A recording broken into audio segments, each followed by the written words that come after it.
Hi guys, welcome back.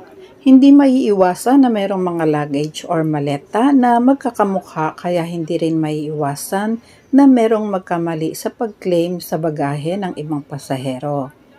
And ang worst case pa niyan ay merong nagsasamantala.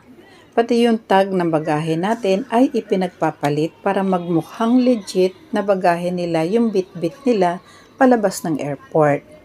I suggest na bukod sa wag tayo maglagay ng mamahaling bagay sa ating check-in baggage, lagyan natin ng personalized markings or sticker ang ating bagahe or lagyan ng luggage cover or plastic wrap or kung ano sa palagay nyo yung magandang ilagay para madali nyo ma-recognize ang bagahe nyo.